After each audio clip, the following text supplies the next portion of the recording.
エクソシストになってサタンをぶん殴れ。父さんへの罪滅ぼしのつもり。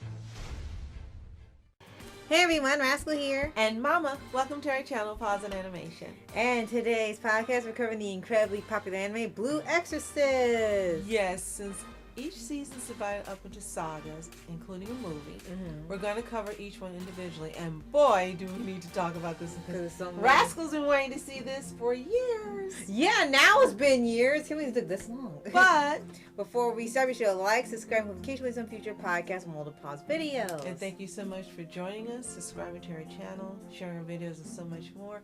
We appreciate you so much, as always. Yes. So for those of you not familiar with Blue Exorcist, it's based on a dark fantasy manga written and illustrated by Kazu Kato.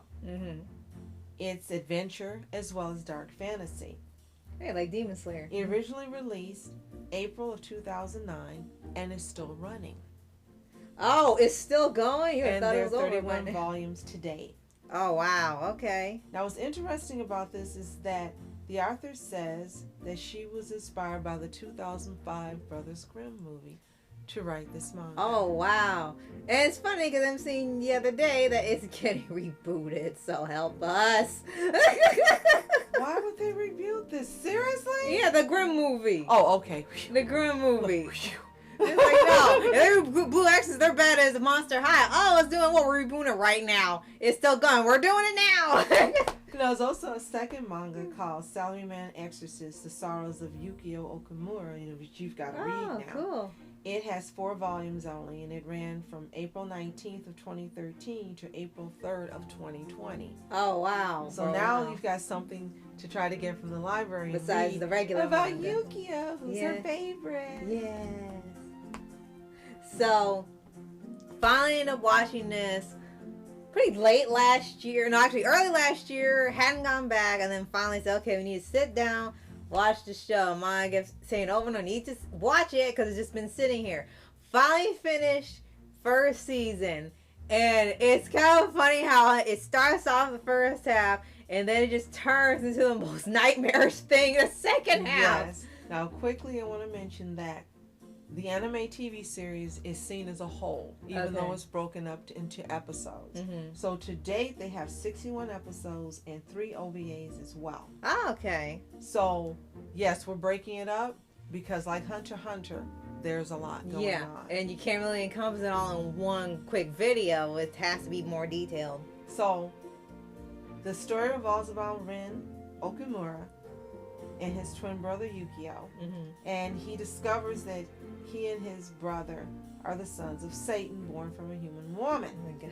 And at this point in the story, it looks like he's the only one who's inherited Satan's powers. It's so funny. Yukio is Genyu. Yes. Demon Slayer, because he's got the guns. Right, and later. John Wayne. Yes. And then I guess Ren is a more happy version of, what's the white hair one's name? Shinagawa, is that what's his name? The white hair one? Yes. Yeah, he's not angry all the time. He can get angry. And the brother. Yes, yes, the older brother. And yes, he is. That's funny. I didn't think about that. You were absolutely right. It's them in reverse. And the way it kind of starts off, they actually keep it pretty mild for the first half of this saga, where you see them at the Cross Academy and they're having these little one-off adventures that lean towards more comedy, but still they're getting rid of demons or ghosts or something. They gotta deal with whatever's there. And it starts pretty mild. You're like, okay, this is pretty fun. Then it goes like JJK, and it gets to that halfway point, like 13, 14 in. Then you got you gotta deal with Satan now. Well, also remember that first and second episode is what made you hold off on it for a while, because you were like, I don't know if this is what I thought it was. Yes, because maybe it's too much. And it was years ago. Right. So now it's like, okay, well, they have a blend. It's not like this all the time, so kept going forward. And all the stuff we've watched now is like, this is a walk in the park. Right. The interesting thing is that the story takes place in 2 dimensions. attached to each other as mirror and as reflection. Uh-huh. And the first is the material world where humans live. And the second is Gehenna, which we heard mentioned, the world of demons ruled by Satan. And we don't really get to that until toward the end of the season. Yeah, with the backstory. As you said, and all heck breaks loose. Right. And another thing I think I want to compare it to, I probably mentioned it before in online or something, that Ren is almost like a sort of anime version of Hellboy. Because it's the same type of scenario where he's half demon, half human. He's supposed to destroy the world, but he's raised by a human, teaches him to do good and be a hero, and he rejects the demon half and wants to defeat him. And it's like this is like Hellboy, you just painted it blue. I thought I'd see an anime version of that. Now, when this first was released, there were delays. In 2011, it first came out. They had the Tohoku earthquake and a tsunami, and it was delayed. And then they were smart enough when they finally did release it to release it with the simulcast at the same time, Right. on Hulu, Anime News Network, and Crunchyroll. Wow, yeah, that was smart. And then they were even smart enough to release the series on DVD the same year in October. How smart is that? All at once, huh? Not Wow. wait, capitalize on the momentum. Right. And that's so disappointing that so many other, whether it's anime series or Western series, don't do that. Right. Because they could have all our money, but it's that they don't want it. Right? And that story goes on, and then you see more of the backstory on both of them is unfolded. You see how they end up coming to be in a way, what's going to probably be foreshadowing the rest of the series or even the end of the series with this sort of fight against evil in the most bizarre way. Of course, you get the little group of friends they end up having at the academy. And one thing I think both of us really like is the brother relationship with Rin and Yukio. I know you're gonna tell that right now. Oh yeah, they had this guy in here towards the beginning that was sort of investigating, claiming he was with the government, and they said, well, if Rin can control his powers, we want to use him for special missions and stuff to eradicate demons and things. They said, well, okay, that sounds interesting. What happens if he can't control it? So, oh, then they kill him, basically, because he's a threat to humanity. And then Ma said, no, I think he would kill him before he would have a chance to kill Ren. And then the same episode, he goes in there and tries to kill Ren, and Yukio tricked him, and the next thing you hear gunshots. It's like, I guess he did try it. Now, what was really funny, before we go further, is I have to share this about you because... Oh, yeah, go ahead. We it's funny. Knew nothing about Blue Exorcist. I think maybe Shinigami Sean had mentioned it. And Sylveon. Right. But you started making all these posts of Yukio. Yes. Yukio. And I was like, who is this? Binge. And you said, oh, it's a binge. He's from Blue Exorcist. And I said, okay, she's binging, she's crushing, this is easy. We all know when it happens because a million pictures start coming out. Right. And it was so funny because I was learning so much about this series just from seeing all the artwork and the retweets. And then we got to the anime, and then I felt like Sylvia, oh, Ren, he's so adorable. Precious. He's best boy. And she was like, yes, Mama, you agree with me? Yes. I'm like, Ren is best boy. Yes, he is still. And I feel bad when they talk horribly about him. And those are the only two characters we knew about. We didn't know about any of the others. No. We didn't know about what was going on. Everything came from your tweets and just a couple comments from Sylvia. Yes.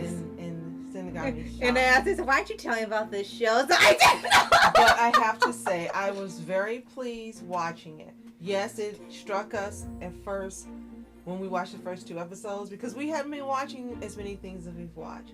But after we came back, we were binge watching. We were running through it. We were just in a rush to get to the end of the first season, to jump to the second. And then we learned that there was a movie that came out in 2012. Yeah.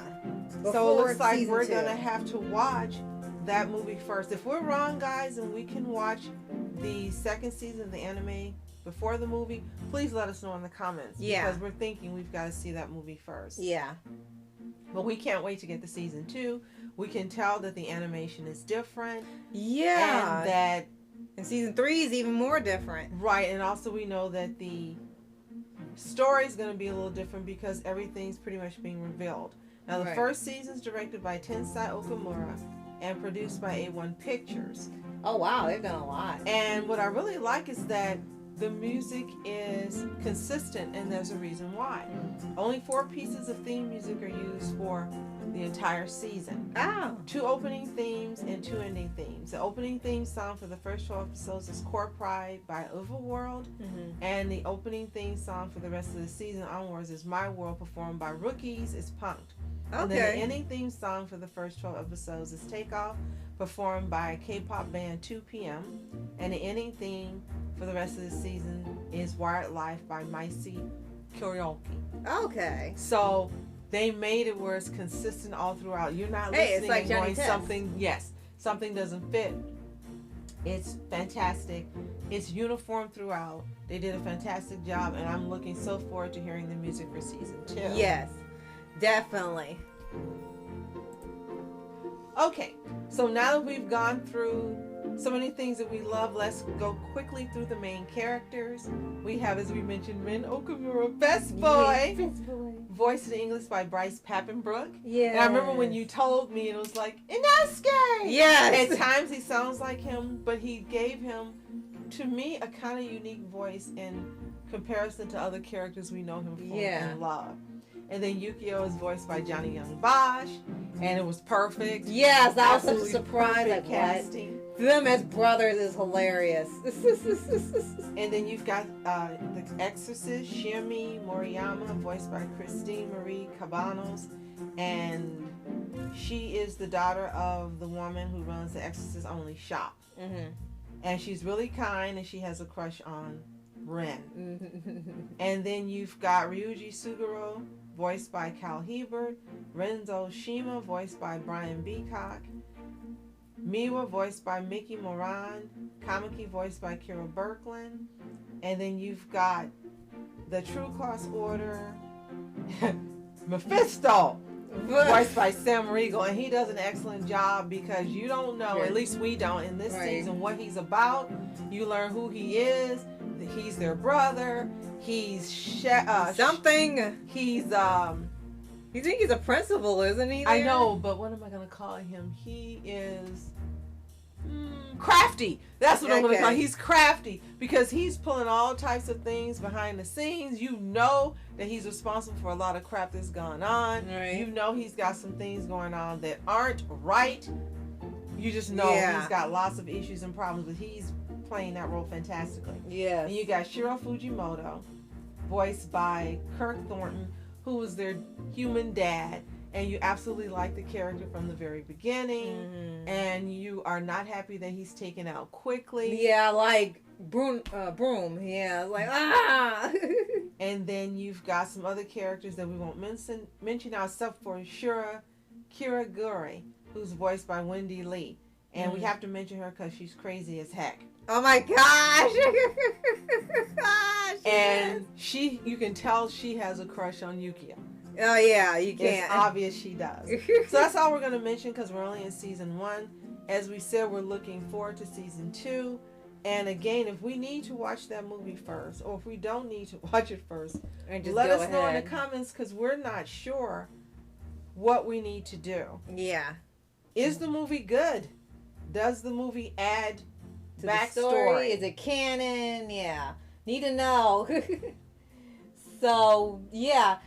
Really enjoying this. Can't wait to cover the latter seasons and the movie. And eventually, and we do mean eventually, we'll have the manga as well to cover to see, how it compares to the anime and what they kept in, left out, or if they really adapted it incredibly well, according to us. Yes. So, if you've seen Blue Exorcist season 1, let us know in the comments. Do you love it? Did you love it at the beginning, or did it come to grow on you? Let us know. If you haven't seen it, it's available everywhere pretty much. Hulu, Netflix, Crunchyroll. As we mentioned, you can buy it on DVD. It's probably on Prime. It's everywhere. Very smart move. Right. So go ahead and give it a watch. Come back and tell us what you think.